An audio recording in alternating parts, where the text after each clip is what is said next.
Bom, dizer da minha alegria de estar aqui, né?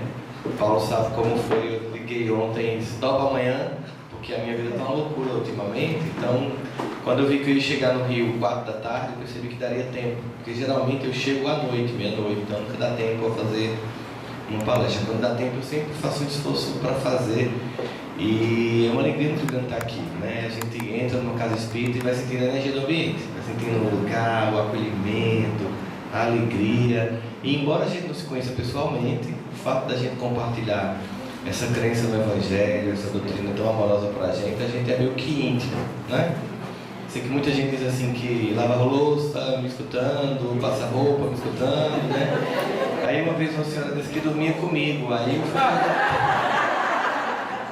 eu fui perguntar se era bom, ela ficou nervosa, eu fiquei também. Então quando alguém pergunta, eu quero dizer, durmo com você, eu falo, ai que legal, porque vai que a pessoa leva para o outro lado, né? Mas é uma alegria muito grande estar aqui, vocês sabem muito bem, né? No Espírita nós não temos nenhum tipo de diferença entre pessoas. Eu sei que tem gente que pensa que é diferente, mas se pensa está mais precisando ainda de espiritismo do que a gente imagina. Nós somos todos iguais, cumprimos uma tarefa e só tem um cara na história que chama-se Jesus. O resto é os carinhas que somos nós. E as carinhas são as meninas, né? Então a gente está aqui justamente para nessa noite refletir à luz desse Evangelho, à luz dessa proposta tão redentora que é o Evangelho de Jesus, como nós vamos vivenciar a experiência da família, o significado disso, porque é importante, que transformações nós passamos, porque nós precisamos reforçar esses laços e o que acontece quando isso não se dá, né? Então, Kardec, imagina, no século XIX, faz uma pergunta. E é engraçado porque essa é uma pergunta que todo mundo aqui conhece, o movimento espírita, que é uma clássica pergunta sobre família, mas a resposta é muito interessante, porque assim, ele faz assim, né, a questão 775, né? Qual seria para a sociedade o resultado do relaxamento dos laços de família? Primeiro é importante prestar atenção à palavra que ele usa, relaxamento. Ele usa a palavra qual seria o resultado da destruição dos laços de família. Qual seria o resultado do rompimento dos laços de família? Seria uma coisa mais intensa, né? Ele falou perguntando do relaxamento. Assim, e se soltar um pouquinho? Porque relaxamento pra gente é solta um pouco seus ombros, né? Assim, desconecta só um pouquinho. O que aconteceria se a gente relaxasse? Não se a gente destruísse. Mas a palavra que é usada é o inverso oposto. É um recrudescimento do egoísmo. Bom, você sabe que espírita, mesmo eu que não gosto de estudar, termina aprendendo melhor um português ainda nada, né? Porque você começa a estudar as obras de Joana, um português, você vai para o dicionário, espírita não diz mais, entretanto, por todavia, né? Espírita diz debalde os acontecimentos, bem amando, né? Debalde é mais, porém todavia debalde é mais chique, né? Mas por que usaram recrudescimento para relaxamento? Coisa leve, recrudescimento. Então vamos lá para o dicionário, porque eu vou só ler isso aqui para a partir daqui a gente conversar. Recrudescer, tornar-se intenso, exacerbar-se, aumentar, parecer com sintomas mais fortes e preocupantes, como sintoma de uma doença epidêmica. Olha só, significa dizer que se nós relaxarmos os laços familiares, nós vamos ter uma epidemia de egoísmo. Dá para entender o que está acontecendo na Terra agora? Posso ir embora, Paulo, obrigado por ter vindo. Ou seja, quando a gente observa o cenário do planeta agora, a gente percebe o seguinte, que as famílias elas foram relaxando esses laços, elas foram tornando esses laços pouco intensos. E sobreposto a isso, temos, e vai ficar um pouquinho mais para frente da fala aqui, as redes sociais e os smartphones como eventos, não por eles, mas pela forma como nós utilizamos, de destruição completa da conexão real entre as pessoas, com um prejuízo significativo. Vivemos hoje, para além da epidemia do egoísmo, vivemos uma epidemia do suicídio. Para vocês terem uma ideia, nós conseguimos organizar a sociedade humana de tal modo que, do ponto de vista externo coletivo, nós sempre estamos a cada ano melhorando o panorama do planeta. Embora a gente esteja numa crise temporária, uma crise temporária, A violência no mundo diminui a cada ano. Claro, nós brasileiros não sentimos isso, porque no caso aqui particularmente aumentou por um conjunto de questões que eu não vou falar para não deprimir, porque todo mundo já sabe, certo? Mas vamos lá. Século XVI, 15% da população da Terra morria por causa de guerra e violência urbana. 15% anualmente. Metade do século XX passado, baixamos para 5%. Início do século XXI, baixamos para 1%. Por ano, de todas as formas de morte no mundo, apenas 1% é por causa de todas as formas de violência somadas. Em números redondos, 2011, início das estatísticas, 62 milhões de pessoas desencarnaram, morreram. No mundo de tudo. Mas apenas 1% de guerra, violência urbana e ataques terroristas. Ou seja, 500 mil de violência urbana, e nós lamentavelmente somos o campeão mundial desse número, com 60 mil mortes por ano.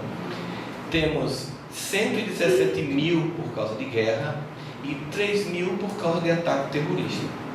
Mas naquele mesmo ano, 1 milhão de pessoas se matou e 25 milhões de pessoas tentou se matar.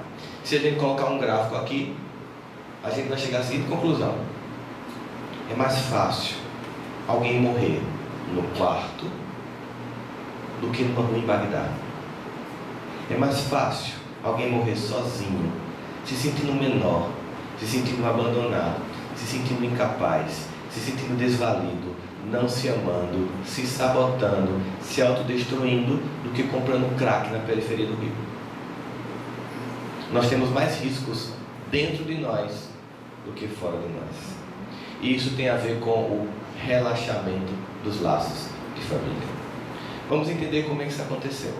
Bem, para ficar mais didática essa experiência aqui para todos nós, vamos dividir a plateia em 2 grupos. Os que já estão para pegar o aeróbus e os que chegaram recentemente com o aeróbus. Então, os que já estão para pegar o aeróbus, vou dividir pelo grupo do que já pagou moral e cívica quando estudou. Levanta a mão. Prepara o bilhete que daqui a pouco garanta a tua vaga do outro lado. O que acontece? A geração moral e cívica, eu vou dividir ela porque é a partir dos anos 60 que começa o relaxamento dos laços de família. Óbvio, essa análise que vai ser feita aqui agora, ela carecia de muito tempo para fundamentá-la historicamente, que eu não vou ter. E também não quero dizer com isso que a gente está vendo um período ruim por si só. Faz parte do momento de transição do planeta, historicamente falando. As famílias do mundo ocidental começaram a buscar melhorias e transformações de um modelo enrijecido realmente que existia. Machista, dominador, que se espancava mulheres, porque a geração moral e cívica escutava na infância: em briga de marido e mulher, ninguém mete a colher. Hoje mete na cadeia.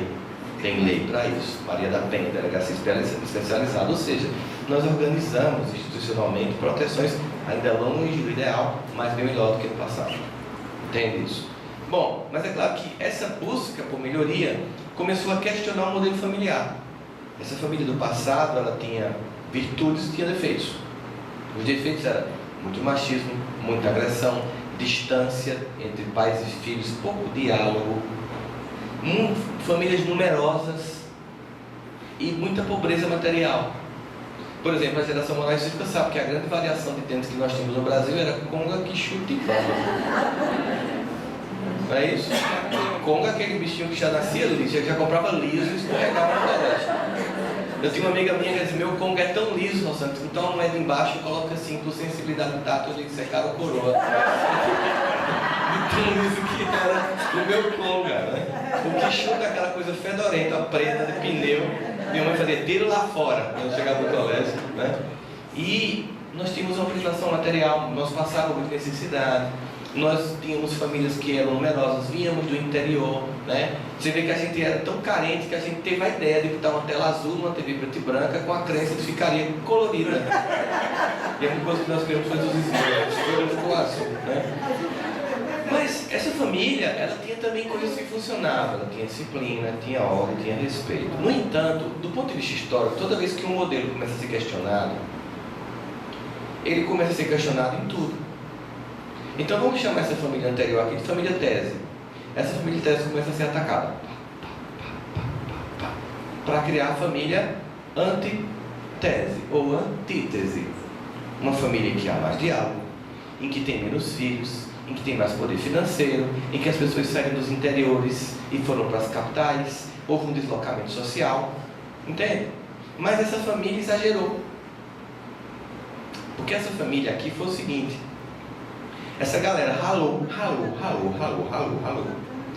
teve esses pais que vieram do interior difíceis, distantes, mas aí fizeram um movimento de passar de uma vida melhor, de entrar na classe média, de não ter aquela dificuldade financeira. Eu lembro que meu sonho de infância era tomar sopa. Sério?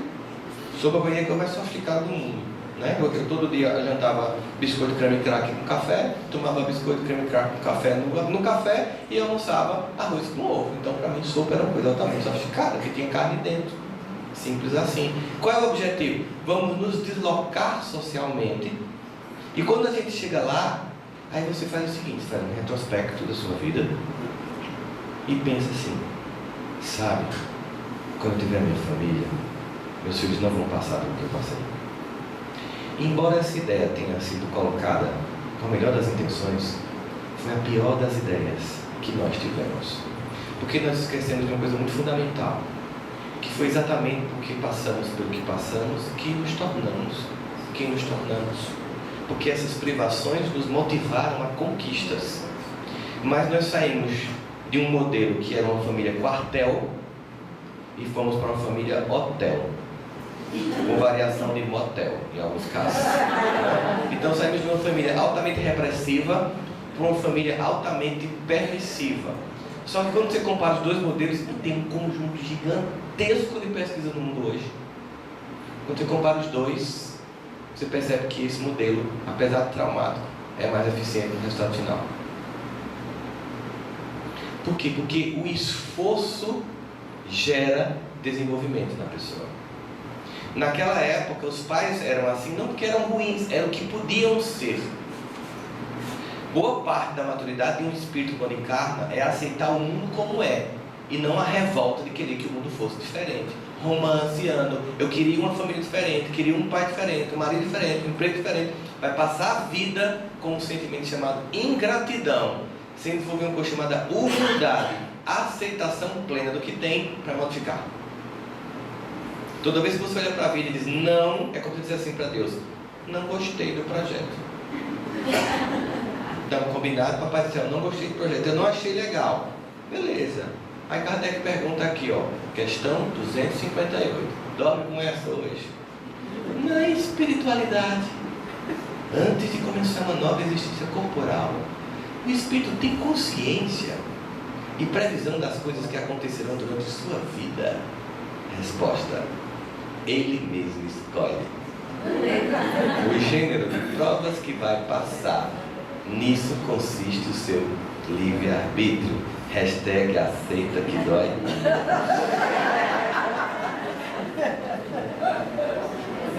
Se você não gostou do planejamento que você fez, do tipo, onde eu estava com a cabeça quando eu escolhi essa sogra, por exemplo, né? O que foi que eu... Será que eu estava assim alucinado quando eu escolhi casar com essa pessoa?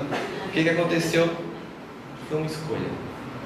Aí a infantilidade: ah, mas se fosse outra família daria certo. Quem disse? Porque a grama do outro é muito verde, né? Quando você vai visitar a casa dos seus amigos, o pai dele trata você melhor do que trata seu pai a você. Porque família não é aquela coisinha romântica de propaganda de margarina. É um projeto de desafio a longuíssimo prazo e que exige constantemente adaptações, resiliência para construir esse projeto, que não é uma coisa assim romântica, que sempre todo mundo está bem, todo mundo está bem feliz, sempre amando. Na família, nós encontramos as pessoas que são capazes de dar o golpe mais baixo na gente, porque conhece a gente intimamente. Ninguém consegue machucar mais a gente do que um parente. Ninguém conseguiria fazer com Jesus o que fez se não fosse alguém de dentro do núcleo que não fosse um discípulo. Está lá em Emmanuel, numa das passagens: nos mesmos pratos, quem comigo nos mesmos pratos come, com hoje há de me trair. Mas é também na família que aquela pessoa que te machuca também é aquela que te ergue. Mas aí uma pessoa imatura, ela faz o seguinte, ela fotografa os piores dias. E esquece que a vida é um filme que continua. Aí a mágoa é a fotografia dos dias ruins. A maturidade é a coletânea do filme de todas as cenas, em que eu vou compensando os dias ruins com os dias bons, e entendo que isso é um projeto constante de aperfeiçoamento. Mas vamos voltar para essa família de antitese, para que a gente chega nem sai do quartel, nem do hotel, para a gente finalmente pular um lugar de experiência do ser. Essa família antiga e essa família nova começam a entrar em crise, modelos. Só que esses pais começam a exagerar. E começam a dizer assim, não, temos que ser mais acolhedores, não podemos dizer não, não podemos punir, não podemos disciplinar, a escola não pode reprovar, o professor não pode reprovar, ninguém pode dizer não, nunca pode dizer, não satisfazer desejos, eles têm que ter tudo que a gente puder comprar, o que não puder comprar, compra no cartão, sabe aquela coisa? E você cria uma geração que tem absolutamente tudo e não agradece. É impressionante. Mas aí vocês vão entender por quê. Porque só tem valor aquilo que tem investimento para conquista. Acompanhem comigo, Geração Moral e Cívica, a saga que nós enfrentávamos na nossa adolescência, quando nós iríamos gravar uma fita cassete baixo e cromo com as músicas que estavam bombando na época. Não é dessa época não, criaturas.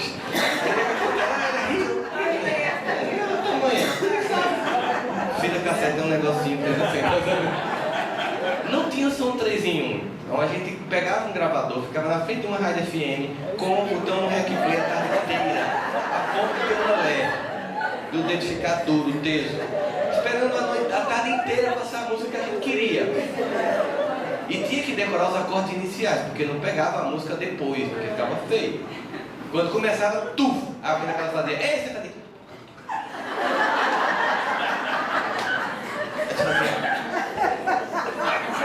E depois que a gente estava gravando, começava a fazer prece. Porque tem o segundo desafio. Um infeliz locutor dizer Globo FM no meio da música. E dizia, perdi o áudio, tinha que esperar de novo. Eu tocava quando faz amor, se olha no espelho. Se bem que nessa época dessa música eu já tinha gravador 3 em 1, certo? A gente era época do Take On Me, né? Take On Me. E aí era quase um mix. Pra ter uma fita baixo cromo, com 6 músicas indo, 6 músicas voltando. Era tanto investimento que quando alguém pedia emprestado, a gente ia junto.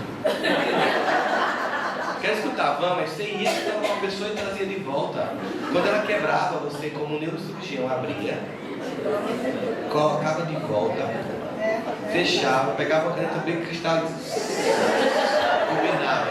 Encaixava a caneta bem que foi feita para fita cassete com creme de leite para goiabada. Percebeu? Encaixe perfeito, né? Mas olha, por que a gente dava valor? Porque houve esforço para conquistar. Quantas músicas você tem no seu Spotify, no seu Apple Play? Que valor tem? Entendeu o que é facilitar? Facilitar não é forjar caráter, competências e resiliências. É destruir o ego. Tornar incapaz de suportar uma vida difícil. Porque nós não estamos na área de caras. Estamos num planeta de expiações e provas. Lindo. Deus é tão misericordioso, tão bom, como diz o profeta Isaías. As misericórdias do alto se renovam todos os dias, porque todos os dias se renova a nossa iniquidade. Ele é tão bom que Deus fez um planeta lindo desse, mas é um planeta complexo, difícil. E o objetivo de uma família é forjar nos seus entes, a cada vez que nasce, competências para suportar com dignidade a existência. E ainda ser um homem e uma mulher de bem. Mas nós temos a epidemia de suicídio. Kardec faz uma pergunta então. Por que nós precisamos, a cada nova existência, passar pela infância? Entenda a pergunta de Kardec. Kardec era um cientista com não sei quantos títulos, versado em outras línguas. Ele estava perguntando basicamente o seguinte: não dá para nascer logo com um pós-doc em Harvard, não? Porque você imagina, você estuda, reencarna e começa. Beabá, bebê, bebi. Tem que estudar cosseno, cotangente, fruto pretérito imperfeito. Entendeu? Tem que esquecer quem foi. Na pessoa sofre. Só de eu imaginar que eu vou ter que estudar de novo me dá uma agonia. Revera, receta. Claro, a gente por intuição vai recuperando o que a gente conquistou, porque as conquistas não se retroagem. Mas os espíritos respondem isso. Em 1847 até enquanto está no livro dos espíritos. Durante a infância, o espírito é mais suscetível à impressão de um conjunto de novos valores e novos aprendizados. Valores e aprendizados que aqueles que cuidam, não diz pai e mãe. Aqueles que cuidam, inclui vó, tia, tio, professor, todo mundo. Aqueles que cuidam devem fazer isso. Por que acontece isso? Vamos pensar agora como espíritas. Temos aí uma longa história, um monte de experiências que por um processo de repetição tendem a eclodir novamente a cada nova existência. Durante a sua encarnação, você nasce num lar, aquele lá oferece um conjunto de valores, de princípios, não só do ponto de vista teórico que não funciona, mas do ponto de vista de exemplo, que é o que funciona. Aquela criança é impressionada com respeito, dividir o brinquedo, ouvir um não, dormir na hora que tem que dormir, acordar, conhecer o Evangelho, ir para a evangelização, aprender sobre Deus, porque um dia vai se frustrar com o pai e a mãe, e em vez de colar no YouTuber, cola em Jesus, que é muito mais futuro, vamos combinar. Entende? Que é instável a personalidade dele, não é bipolar como da galera. Então o que acontece? Você oferece esse conjunto de valores, quando chegar a pré-adolescência, período em que o espírito começa a eclodir tendências anteriores, ele entra numa crise entre o que ele quer repetir e o que ele recebeu do novo. Se você não apresentar esse novo, ele repete tudo de novo. E você deixou nascer. Você não abortou fisicamente, mas abortou afetivamente, por não construir os valores que esse espírito necessitava para viver. Ele diz isso nessa época. 100 anos depois, um homem chamado Reverendo Singer faz uma pesquisa e constata que as crianças que eram perdidas e criadas por lobos ou gorilas, isso mais ou menos em 1957, quando elas eram recapturadas para viver em sociedade, elas não conseguiam mais se tornar humanas, não conseguiam mais aprender a falar. Há expressões faciais de um ser humano que expressam nossas emoções, que são replicadas nos emojis do WhatsApp que a gente recebe, carinho, choro, tristeza, chorando. Não conseguia emular as emoções humanas. Por quê? Porque passou o período de imprimir a humanização. Ele desenvolveu a chamada teoria do imprinting psicológico. As crianças têm uma janela de oportunidade em que você imprime um conjunto de valores, e uma vez perdido, é muito complicado, quase que impossível você colocar. Tanto que você percebe que quando você não tem isso na infância, a vida se apresenta com dores gigantescas para você ter um aprendizado que bastava um não, cala a boca e me respeite, e que se perdeu. Uma geração de filhos que desrespeitam, gritam, humilham pais na frente das pessoas. A relação, quando você chegava na casa, que seu pai fazia, dê a benção a seu tio, era um estranho. Aí você benção, dê a benção direito, benção. Agora você chega assim, você chega, tem uma criança monopolizando a TV da sala, vendo a 10ª exibição da Peppa Pig. Você diz, olhe para fulana, ela ignora você completamente. Quando você começa a falar com o pai dela, ela pula para tomar atenção. E eles dizem, calma meu amor, deixa eu dar atenção a ela. E a criança pensa assim, o universo gira em torno do meu ego. E ela não sai da posição egocêntrica natural da infância. E ela, por não sair do egocentrismo, ela sai do egocentrismo por egoísmo. O relaxamento dos laços de família levaria a uma exacerbação do egoísmo. Entende isso? Vou explicar para vocês o que é egocentrismo infantil. Você tem um menininho, uma menininha pequenininho. Aí você faz assim, cadê papai?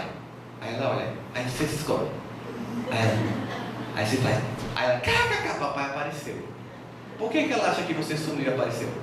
Porque no momento do egocentrismo, a criança não consegue se deslocar do ego dela para perceber que você baixou e depois subiu. Faz isso comigo de 5 anos para você ver.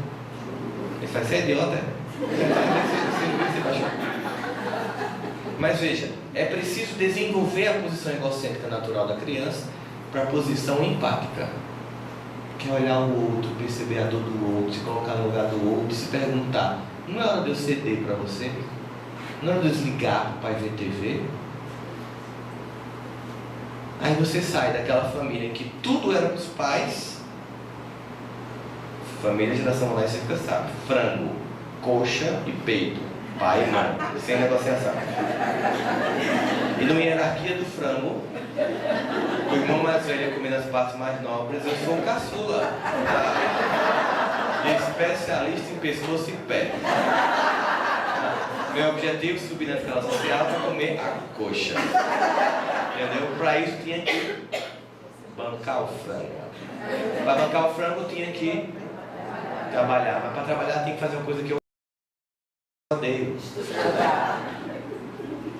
Bem simples assim. Hoje não, você dá logo a coxa. Que esforço o indivíduo vai fazer? Minha esposa, ela não tem uma família grande. Ela tem uma família tentacular. É engraçado. Onde eu vou tem parente dela, uma coisa incrível. Aí eu fui fazer uma palestra no Movimento Espírita num congresso chamado Tree State, que é os estados que são colados, que é New Jersey, Connecticut e Nova York. Fiz coisa de espírita devedor. 6 dias, 9 palestras. Aí minha esposa foi comigo, aí ela fez, você vai em Boston também, né? Vou. Tem uma prima minha lá. Disse, na verdade ela mora aqui no Recreio e está fazendo pós-doutorado na Harvard em neurociência, descobrindo a cura do glaucoma. Aí a tia dela, a mãe da menina, está morando lá para ajudar a filha. E eu cheguei lá, ela me contou, primo, aquelas palestras que tu faz sobre limites, não sei o que, isso aí. Tem uma amiga canadense fazendo uma pesquisa que vai te interessar. Ah, eu quero ir lá. Fui com você, Harvard, tá? Tem uma foto clássica que você toca no pé de Harvard para ficar inteligente. Não funcionou. Não mudou nada. Chega, olha a pesquisa. 2 ratos. Rato 1, que eu chamo de rato da geração moral e cívica. Ele tinha que fazer um exercício na roda gigante e para compensar aquilo ele ganhava comida. Ou seja, estava se medindo estresse e ansiedade desse rato. Esse rato sabia o que tinha que fazer e sabia o que ia ganhar. Nível de estresse e ansiedade? Nenhum. Rato 2, não tem que fazer nada. Tem 15 tipos de comida na frente. Tem que escolher entre as comidas uma. Nível de estresse e ansiedade altíssimo. Conhece alguém assim, ó?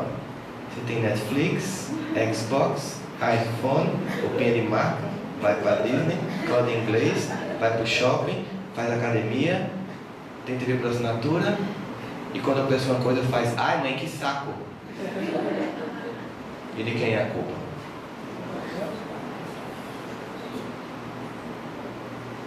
Inversão da ordem.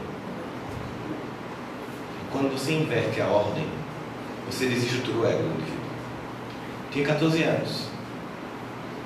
Não, tinha 16 anos. Ivete Sangalo ia na minha cidade fazer uma micaranga, que era um carnaval fora de época, ela ainda estava na banda Eva, cantando aquela música. É meu amor, já é sol, não apareceu. E eu vou, mamãe, Ivete chegou, eu vou. Vai nada, vou. Eu não tenho dinheiro para comprar badar, meu avô comprou. Foi venda. Tem nada não, só faltam 2 anos, viu? Ela, pra quê? Vou fazer 18, quero ver você me pedir. Ela fez, não muda nada. Meu filho, aqui em casa não muda absolutamente nada. A casa é minha, o dinheiro é meu, aqui quem manda sou eu. Você nunca percebeu isso não? Minha casa, minha lei. Aí eu disse um palavrão, que eu não vou dizer que eu estou no centro espírita. Eu disse assim, é fogo, mãe. E você ainda acha que eu vou lhe amar? Criança chantageia, gente. Criança é uma alma eterna. Não esqueça disso. Ela disse, meu filho, quem disse a você que eu preciso do seu amor? Eu fiz igual aquele emoji.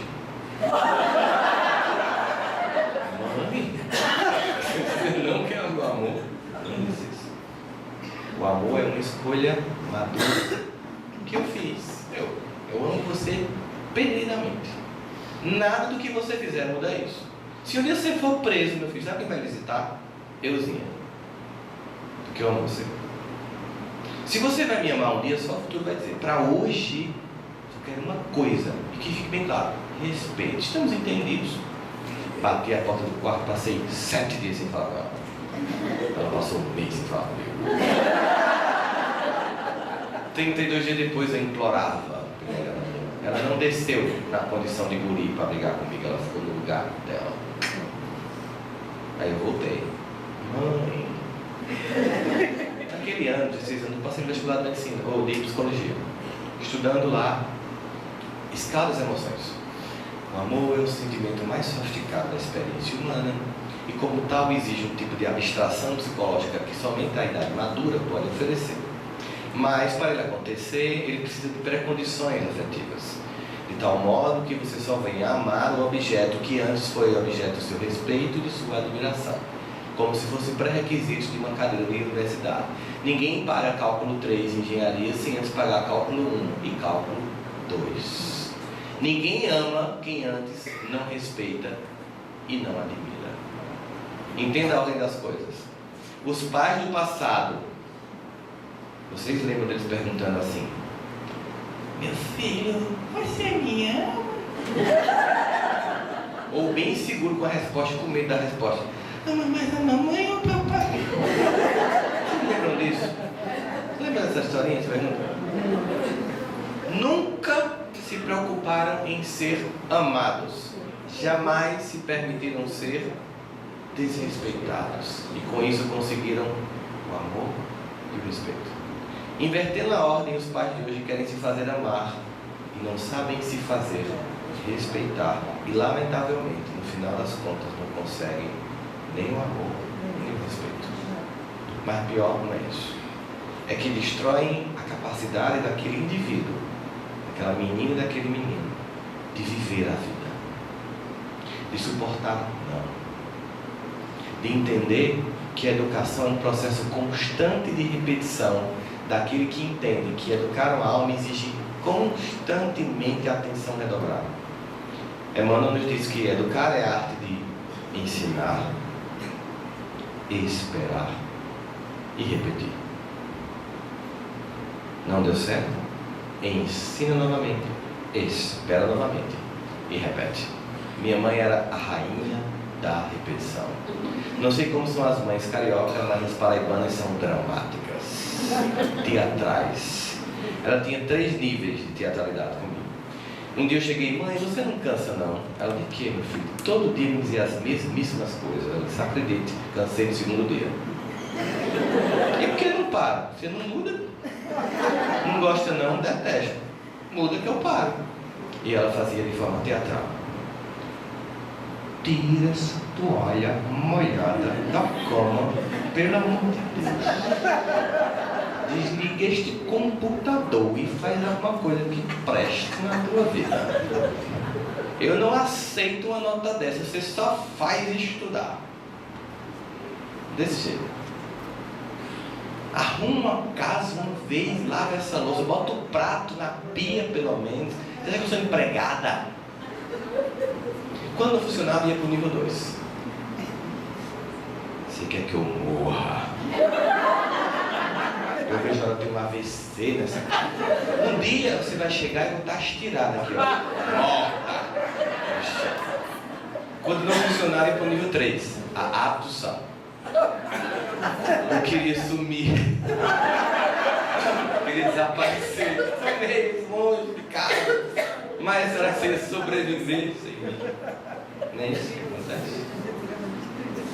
Professor, né? Refaça o texto, refaça a prova, refaça o cálculo, refaça o desenho. Agora ninguém pode dizer nada. Ninguém pode criticar. Ninguém pode mostrar defeito. Aí o espírito acha que está pronto. Está em paz plenas. É um ser de luz, um avatar. Ainda chega no centro, mas meu filho é uma criança índigo, só se for índigo blue de jeans. É uma criança cristal. Eita pedra bruta para virar cristal, Jesus. Tem que ralar muito para transformar essa pedra numa cristal. Porque nós somos um espírito que estamos sempre em processo de lapidação. Reconhece o verdadeiro espírita pelo esforço que faz em combater suas más tendências. E seu filho não tem não, porque você recebeu um avatar, foi no caso. E você, quando era criança, você não sabe o que você era capaz de fazer, não. Pessoas, vocês comiam coisas estranhas quando eram crianças. Eu adorava tijolo. Bombril também. Massa. Diziam que era velho. Bombril com tch. Não estamos vivos. Hoje é assim. Seu filho vai brincar, você bota um EVA. Tocou no chão, coloca álcool em gel. Vai dar banho, sabonetes antibactericidas, embora as pesquisas mostrem um dos maiores causadores de câncer. Saibam disso, tá? Só um atento. Quando a criança se conta... Minha esposa contou uma vez que quando ela tinha 10 anos, um primo estava com catapora. Eram as férias. Toda essa família gigantesca estava junta. E aí tiveram uma reunião. Todas as mães e pais resolveram que aquele catapora ia dormir no quarto com todos os outros saudáveis. Nós tivemos 30 primos. Um campo de concentração não existe de catapora. Por que eles tiveram essa ideia? Para pegar tudo junto. O que acontece hoje? Quando o vizinho tem catapora, você vai e sobe a serra. Para Petrópolis. Por que não pega logo essa doença? Sabe por que tem que pegar logo? Porque o organismo está pronto para responder com uma resposta imune. É a fase do corpo de produzir. Não quero que tenha. Chega na fase adulta, tem uma doença. Não desenvolveu o sistema imune. O que acontece? Pipoca no mundo as doenças autoimunes em adultos. Porque na infância ele está pronto para se contaminar, se cortar, cair, quebrar, queimar, voltar, tudo isso. É tudo pronto para reagir. Plasticidade neurológica. Ensina inglês logo, porque afinal de contas, até os 12 anos, ele vai aprender inglês na mesma área do cérebro da língua nativa. E vai falar sem sotaque. Depois dos 12, vai aprender inglês, qualquer outro idioma, numa outra área do cérebro. E mesmo que ele vai morar amanhã em Miami, ele vai passar o resto da vida falando sotaque dos Estados Unidos. Porque o cérebro está pronto. Aí ele vai falar, sempre é todo como um americano que vem para cá, depois ele não consegue falar direito português. Aí você então ir para São Paulo, aí você fala, não é São Paulo, é São Paulo. Mas eu disse a vocês, São Paulo, até escutar. São Paulo, se diz São Paulo, ele escuta. Passou a plasticidade neurológica.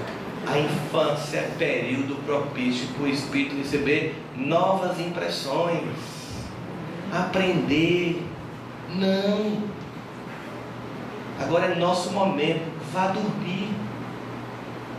Você tem que dormir. Mas eu não quero. Não tem que querer. Existe uma ordem. O sono é uma das coisas mais importantes na infância. O povo bota o menino para dormir meia-noite, gente. Está destruindo o cognitivo das crianças. Não conseguem mais aprender. Aí dizem que tem déficit de atenção e começa a medicar sem ter doença. O povo com preguiça de educar os filhos. Chega em casa, aí faz, toma, vai. Terceiriza a educação.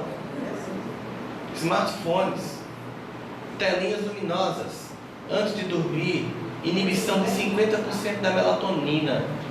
Uma enzima, não, mas um produto do organismo que tem 200 funções, é um hormônio, a melatonina, entre elas sono e, como consequência, a memória. Você vai dormir e dar uma olhadinha no WhatsApp, fica lá, menos 50% melatonina. Os adultos estão acordando com sono e sem memória. As crianças destruindo o cognitivo. Elas não conseguem ler um texto em 5 páginas, não compreendem. Simplesmente não compreendem. A reitora da Universidade de Stanford publicou um artigo no New York Times. Estranhamente, Stanford, segunda melhor universidade do mundo depois do Harvard. Meus alunos de 5 anos para cá não conseguem mais entender um texto que eu passo clássico. As pessoas filosofia, um texto clássico é o mesmo, sempre. Há mais de 30 anos, E os alunos, de 5 anos para cá, têm 3 respostas sobre o texto. Uma: professora, o texto é muito longo, 30 páginas. É uma bíblia para eles. Professora, grupo 2, eu não entendo absolutamente nada. Curioso é o grupo 3. Eu discordo completamente do autor. Sócrates. E ela disse: quando eu reprovo o aluno, curiosamente, na universidade, quem vem atrás de mim? Os pais. Uma mãe chegou para mim e disse, no colégio em São Paulo, fiz uma palestra, mensalidade, R$17 mil. Eu cantei a música no dia, eu sou pobre, pobre. Professor, eu vou tirar minha filha dessa escola. Por quê, mãe? Porque é muito sem graça as aulas, ela acha enjoada, não é dinâmica, não é alegre. Eu disse: a senhora acha que estudar é uma coisa divertida? A senhora em algum momento acha que a sala de aula tem que ser um Cirque du Soleil? Onde botar na cabeça da senhora que estudar cosseno e cotangente é prazeroso?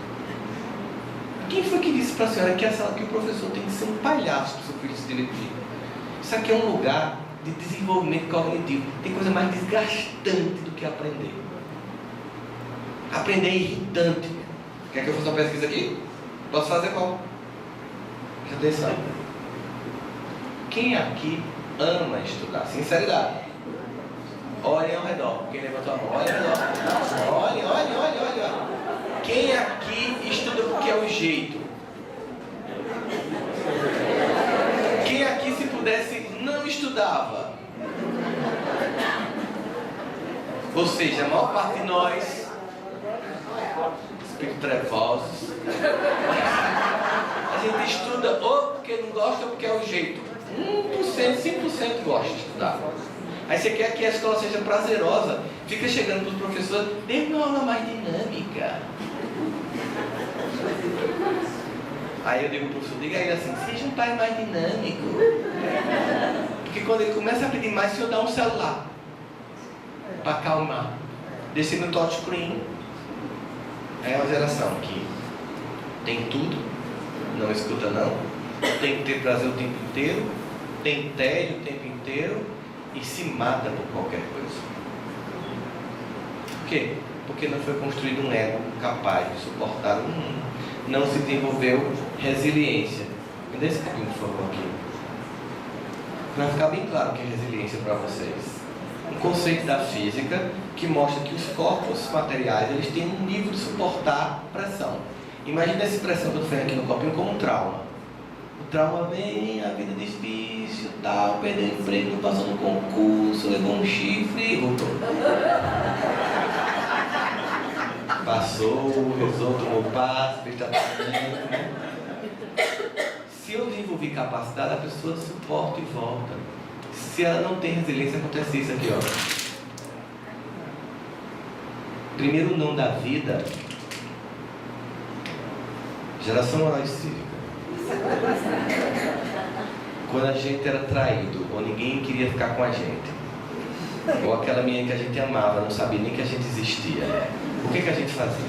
Pegava aquela fita cassete e escutava até ela chorar.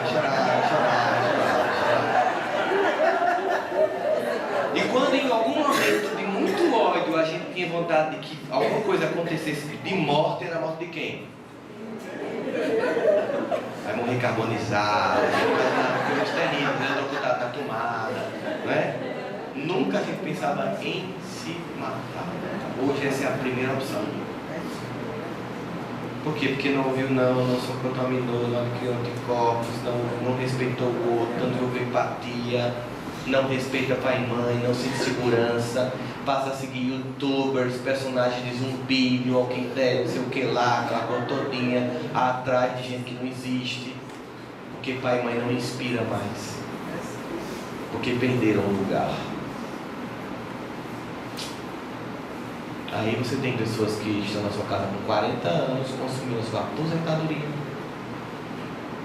que traz um menino de um casamento, outro menino de outro, e você diz assim: o que foi que eu fiz? Espiritualidade amiga. percebeu que para essa pergunta veio um grande silêncio? Você percebeu que eles ficam assim? Eu não vou falar, não. Deixa eu ficar na minha. Porque não foi o que você fez, foi o que você não fez. O problema é sempre atento. É o que eu chamo de reintegração de posse afetiva. Recupere o seu território e volte para o seu lugar. Assuma o papel que Deus lhe deu. Ser pai e ser mãe é diferente de ser amigo do filho. Você pode ter uma relação mais amistosa com seus filhos do que seus pais tiveram com você. Isso é saudável. Mas não confunda. Porque assim que ele disser assim, eu odeio você, você não é mais meu amiguinho, você diz, opa, peraí, eu sou seu pai. Entende? Essa relação é diferente. Eu não sou seu coleguinha do condomínio nem do colégio. Que fique bem claro. Não gosto mais de você, mamãe. Problema nenhum. Continue lhe amando. Não se troca essa criança, não se desce lá. Ela tem que subir, ela tem que se elevar, ela tem que amadurecer. Esse é o papel. Alguém que inspire confiança. E geralmente, muita raiva. Porque o cara que mais disse que odiava a mãe está aqui. Minha mãe era altamente dura e flexível ao mesmo tempo. Minha mãe pulava para fazer cosca, mas olhava com um efeito Bluetooth eu fazia assim. Ela escutava o seguinte dos parentes: você é muito dura com esses meninos, eles não vão dar certo na vida. Depois ela escutava uma coisa que ela detestava: olha, tu tivesse tanta sorte com teus filhos no fogo. Minha mãe fazia sorte. Pense nas pestes que deu trabalho. Engraçado. É bem simples assim. As pessoas estão preocupadas com o padrão de vida, com o padrão de roupa, com o smartphone, e esquecem que com o Espírito Eterno, o que marca a sua presença moral. Isso fica bem claro num dia. O dia da despedida. Quando há 4 anos atrás eu toquei na mão da minha mãe e não tinha mais temperatura. Naquele dia, acredite, a única coisa que eu lembrava, a única coisa que a gente lembra, não é se foi para Disney, se comprou roupinha de marca, se podia ir para o shopping, se tinha Xbox. A gente lembra de uma manhã a noite inteira, com a mão na sua testa, até a febre baixar. A gente lembra de um pai que a primeira vez que você foi para o mar, disse assim, não fique que você se queima. Você ficou, se queimou. Ele passou a noite inteira dizendo, eu não disse que você ia se queimar. Mas passou a noite inteira com o ventilador em cima de você, passando caladeiro até você dormir. Você lembra de gestos, você lembra de presença, você lembra de regra, você lembra de alguém que disse, você tem que dar certo na vida.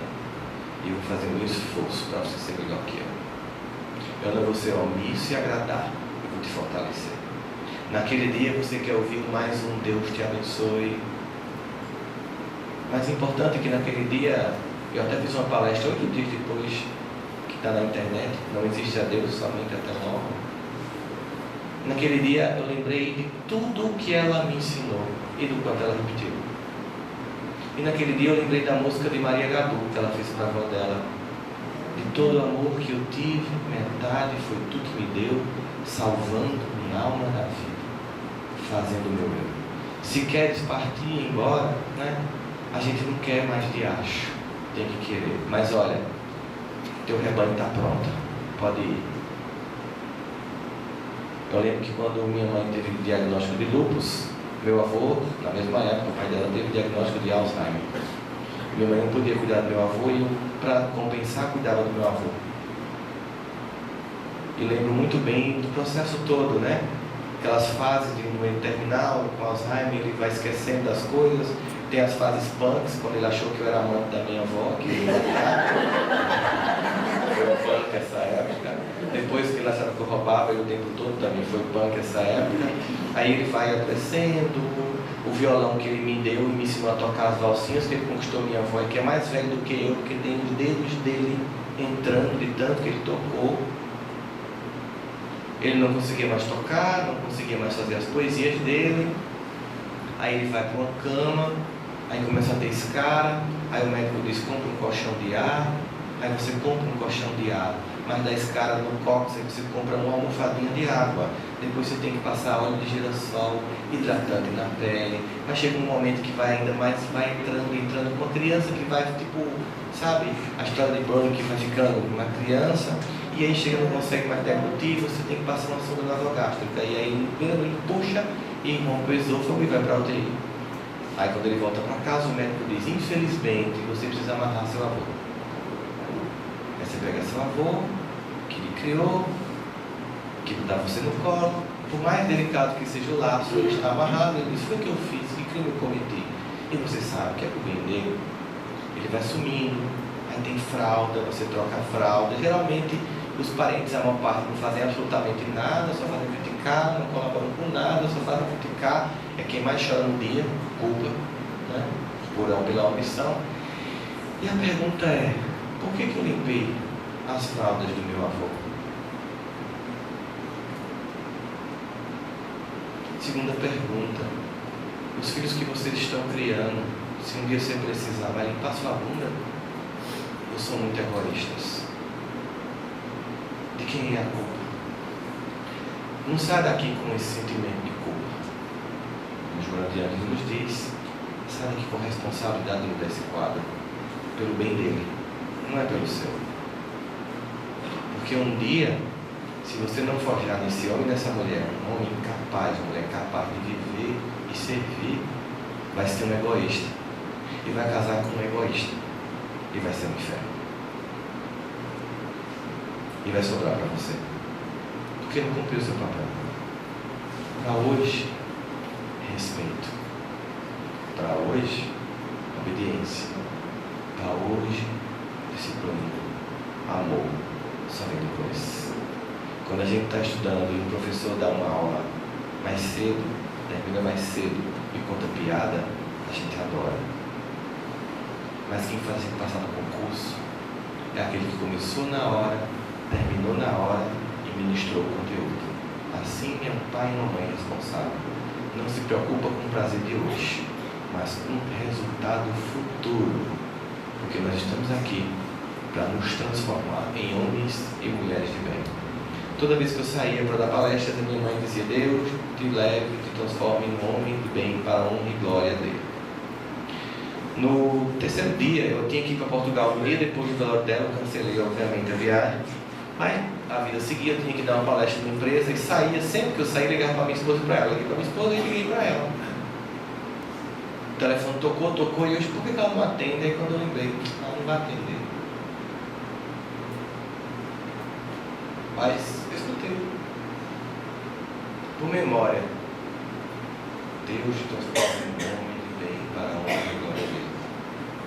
Tudo que vocês querem é sentir orgulho desse fruto que Deus deu. Não escutem do outro lado, servo infiel, o que fizeste do talento que eu te dei. Então, aí descobre a dureza de hoje.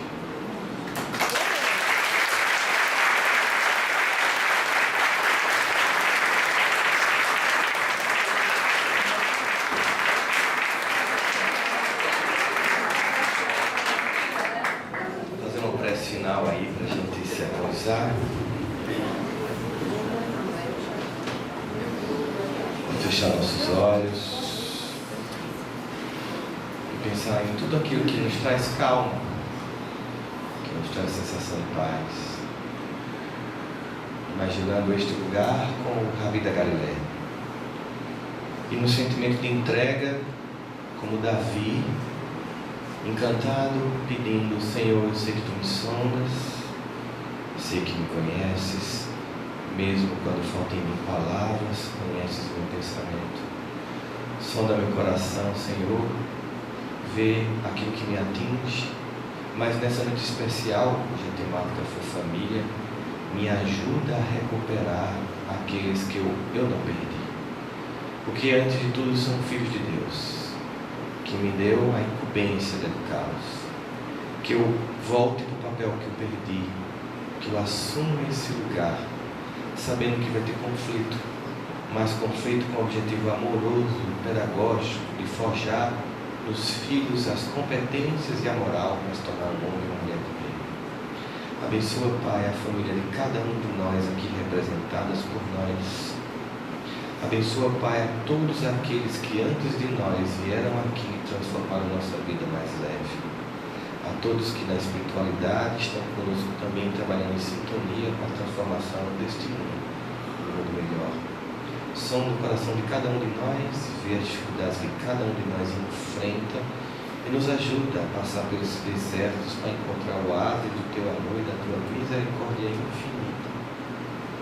Todos os dias nós desenvolvemos a ânsia de crescer, de vencer, mas que possamos também nos vencer e nos transformar. Que possamos ser luz do mundo, o sal da terra, como Tu nos disseste. Vós sois a luz do mundo e o sal da terra. Que possamos iluminar nossa consciência dos demais, que possamos, como sal, preservar a ética, a moralidade, a disciplina, os respeitos, os bons costumes, a construção do amor e de um mundo novo. Ajuda, Pai, particularmente este planeta no momento de tantas transformações. E no Brasil, em um momento de transformações políticas tão densos. Que possamos estar serenos, participando de todo o processo, primeiro como cristãos, depois como partidários de alguns que simpatizemos. Nos abençoa para que tudo que possamos fazer no trabalho, no lar, na casa espírita, tenha como objetivo trabalhar nossos melhores sentimentos, sem desconsiderar os muitos defeitos que temos, mas sabendo que Teu amor infinito e misericordioso vê em nós aquilo que ainda não enxergamos e sabe do potencial que ainda nem percebemos que temos. Que possa assim florar em nós, nos filhos e nas famílias, pautadas no Teu Evangelho de luz, sempre o bom e o melhor, porque como Tu dissestes, Tu viestes para que nós tivéssemos vida